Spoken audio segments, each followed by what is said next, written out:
Hello guys, welcome to our career and academy platform. This is Neha Sharma. बात करेंगे आज के महत्वपूर्ण घटनाक्रम की, यानी कि करंट अफेयर्स की।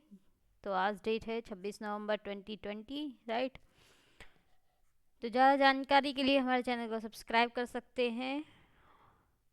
स्टार्ट करते हैं अपने फर्स्ट क्वेश्चन के साथ। फर्स्ट क्वेश्चन है हमारा, 26 नवंबर को पूरे भारत में कौन सा दिवस मनाया जाता है, राइट। तो आई होप सबको पता होगा। राष्ट्रीय संविधान दिवस, राष्ट्रीय सुरक्षा दिवस, राष्ट्रीय स्वतंत्रता दिवस या राष्ट्रीय डाक स्थापना दिवस। तो ये सेलिब्रेट किया जाता है फ्रेंड, राष्ट्रीय संविधान दिवस, राइट। 26 नवंबर 1949 को हमारा जो संविधान था, ठीक है, उसको अपनाया गया था। और 26 जनवरी 1950 को क्या हो गया था, ये लागू हो गया था, राइट। तो अगर पूछा जाए कि संविधान को अपनाया कब गया था, तो 26 नवंबर 1949 को, और लागू कब से हुआ था, 26 जनवरी 1950 से। नेक्स्ट है अमेरिकी राष्ट्रपति जो बाइडेन, राइट, जो कि अभी बने हैं हाल ही में। क्लाइमेट चेंज की जिम्मेदारी के लिए किसे नियुक्त किया है? जोली हसली को, टॉमी केस्टर को, जॉन कैरी को, या फिर जेम्स हेरॉन को? तो किसको किया है? ये किया है फ्रेंड जॉन कैरी को, राइट। और ये नवनिर्वाचित जो बाइडेन है राष्ट्रपति अमेरिकी, ठीक है, हाल ही में इनका निर्वाचन हुआ था। और जो ये जॉन कैरी हैं, ये अमेरिका के विदेश मंत्री भी रह चुके हैं। तो इन्हें अब क्लाइमेट चेंज की जिम्मेदारी या रिस्पॉन्सिबिलिटी सौंप दी गई है, ठीक है, उसके लिए इन्हें नियुक्त किया गया है। और जो जॉन कैरी हैं, पेरिस क्लाइमेट चेंज एग्रीमेंट लागू करवाने में भी क्या रही थी इनकी एक मतलब अहम रोल था इनका, जो जॉन जॉन कैरी हैं। नेक्स्ट है, केंद्र सरकार द्वारा सूक्ष्म सिंचाई के लिए 3,971 करोड़ रुपए का ऋण किस राज्य को प्रदान किया गया है? ठीक है, तो ये केंद्र सरकार ने दिया है सूक्ष्म सिंचाई के लिए। तो कौन सा स्टेट है जिसको ये दिया है? गुजरात को, तमिलनाडु को, उत्तराखंड को या केरल को? तो ये दिया है तमिलनाडु को, राइट। सूक्ष्म सिंचाई निधि के अगर मुताबिक देखें तो रियायती ब्याज दर पर यह ऋण स्वीकृत किया गया है, ठीक है। और जो सूक्ष्म सिंचाई कोष है, राष्ट्रीय कृषि और ग्रामीण विकास बैंक और नाबार्ड, ठीक है, इसके अंडर ये काम करता है। नेक्स्ट क्वेश्चन है, किस राज्य सरकार ने अपमानजनक सामग्री को दंडनीय बनाने वाले अध्यादेश को स्थगित करने की घोषणा की है? दिल्ली सरकार ने, महाराष्ट्र सरकार ने, केरल सरकार ने या बिहार सरकार ने? तो ये किया है फ्रेंड केरल की सरकार ने, राइट। इन्होंने हाल ही में जो अपमानजनक या मानहानि करने वाले जो ऑनलाइन कमेंट्स होते हैं, राइट, उसके लिए 3 साल की मतलब कैद, राइट। और उसके साथ ही कैद के साथ ही दंडनीय बनाने वाले जितने भी अध्यादेश हैं उसको स्थगित करने की भी क्या की गई है? घोषणा की गई है। और ये नया अध्यादेश है केरल पुलिस अधिनियम 2011 में संशोधन करके इसमें एक नई धारा ऐड कर दी गई है, 118 ए, राइट। नेक्स्ट है, विश्व पर्यावरण संरक्षण दिवस किस दिन मनाया जाता है? तो विश्व पर्यावरण संरक्षण दिवस बताना है किस दिन मनाया जाता है। 26 नवंबर को, 27 नवंबर को, 28 नवंबर को या 29 नवंबर को? तो ये मनाया जाता है 26 नवंबर को, राइट। विश्व भर में मनाया जाता है world environmental protection day, right. और प्रतिवर्ष मनाया जाता है और पर्यावरण संतुलन बनाए रखने के लिए और लोगों को अवेयर करने के लिए, राइट। इसका मतलब पर्पज़ है कि लोगों को अवेयर किया जाए, इसीलिए इसे सेलिब्रेट किया जाता है। और जो दिवस है संयुक्त राष्ट्र पर्यावरण कार्यक्रम यानी कि UNEP के द्वारा आयोजित किया जाता है।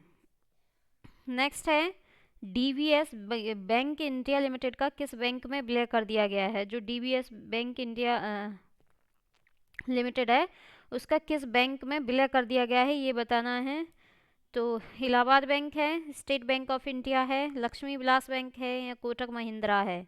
तो ये है friend Lakshmi Vilas bank, right.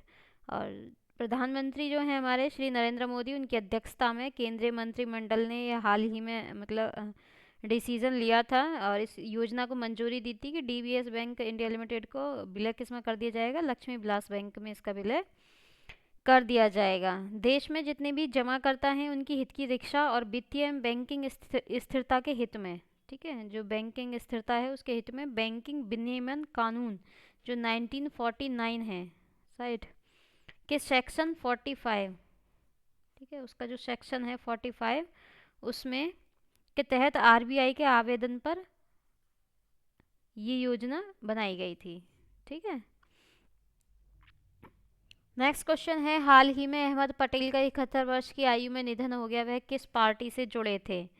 तो ये बताना है किस पार्टी से जुड़े हुए हैं ये। कांग्रेस पार्टी, भाजपा पार्टी, आम आदमी पार्टी या समाजवादी पार्टी?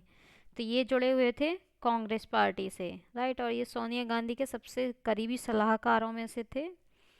और 71 वर्ष की आयु में इनका निधन हो गया है, राइट। और 1980 से 84 के वक्त इनका मतलब जो कद था, मतलब इनका जो राजनीतिक कद था वो क्या हो गया था और ऊंचा हो गया था।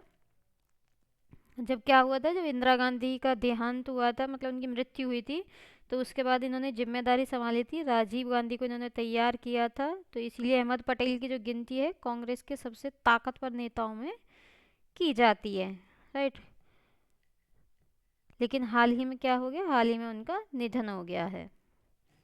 नेक्स्ट है, शिया धर्मगुरु मौलाना कल्बे सादिक किस लॉ बोर्ड के अध्यक्ष थे? All India Muslim personal law board, all India personal law board, all India personal law board या all India Sikh personal law board? All India ये ईसाई होगा फ्रेंड यहाँ, ठीक है। ऑल इंडिया ईसाई पर्सनल लॉ बोर्ड, और ये होगा हिंदू पर्सनल लॉ बोर्ड, ठीक है। तो ये जुड़े हुए थे all India Muslim personal law board से, राइट। और ये इसके उपाध्यक्ष थे धर्मगुरु मौलाना कल्बे, और ये 81 वर्ष की उम्र में इनका निधन हो गया है। और इनके निधन पर जो यूपी के मुख्यमंत्री हैं योगी आदित्यनाथ जी, उन्होंने शोक व्यक्त किया है कि उनकी दिवंगत आत्मा की शांति की कामना करते हुए उन्हें शोक संतप्त परिजनों के प्रति उन्होंने अपनी संवेदना व्यक्त की है, ठीक है। जो यूपी के सीएम हैं। किस राज्य सरकार ने धर्म संपरिवर्तन प्रतिषेध अध्यादेश 2020 पास कर दिया है? उत्तर प्रदेश सरकार ने, महाराष्ट्र सरकार ने, दिल्ली सरकार ने या बिहार सरकार ने? तो ये किया है फ्रेंड उत्तर प्रदेश की सरकार ने, राइट। जो लव जिहाद को लेकर मैटर चल रहा था, तो देशव्यापी बहस के बीच उन्होंने, उत्तर प्रदेश सरकार ने क्या कर दिया, इसके विधि विरुद्ध धर्म परिवर्तन प्रतिषेध अध्यादेश जो 2020 है उसको क्या कर दिया है, पास कर दिया है, राइट। अब कोई भी ज़बरदस्ती विवाह करके क्या नहीं कर सकता, धर्म परिवर्तन नहीं करा सकता है। जिसके मुताबिक क्या है, उत्तर प्रदेश में बलपूर्वक झूठ बोलकर, लालच देकर, ठीक है, या कपटपूर्ण तरीके से क्या करते हैं, विवाह करते हैं और फिर उसके बाद क्या करते हैं, धर्म परिवर्तन कर लेते हैं। तो ये क्या होगा, ये गैर जमानती अपराध होगा, इसको अपराध घोषित कर दिया गया है। नेक्स्ट क्वेश्चन है, लॉस एंजल्स में होने वाले 93वें एकेडमी अवार्ड्स के लिए भारत से किस फिल्म को चुना गया है? भाग मिल्खा भाग, जल्लीकट्टू, तारे जमीन पर या कश्मीरा? तो ये है फ्रेंड जल्लीकट्टू, राइट। अप्रैल 2021 में जो लॉस एंजल्स है, ठीक है, में होने वाली जो 93वीं एकेडमी अवार्ड्स हैं उसके लिए भारत से मलयालम फिल्म है जल्लीकट्टू। इसे best international feature film foreign, ठीक है, best international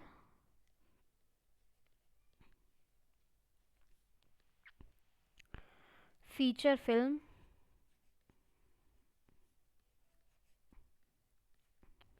film foreign language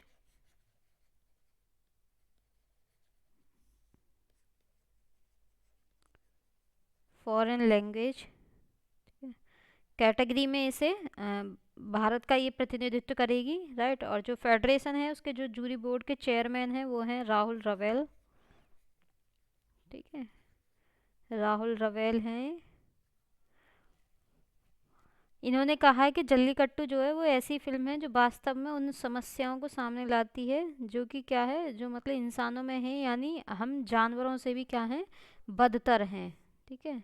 मतलब जो ह्यूमन बीन है वो मतलब जानवरों से भी क्या बदतर है, वो चीज़ इसमें शो की गई है।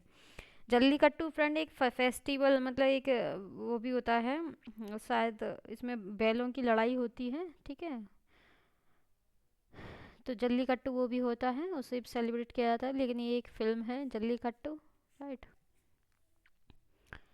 तो फ्रेंड आई होप आपको ये पसंद आई होगी वीडियो। पसंद आई है तो लाइक शेयर सब्सक्राइब करें और बने रहें हमारे साथ। मिलेंगे नेक्स्ट सेशन में, तब तक के लिए bye bye, take care, have a nice day.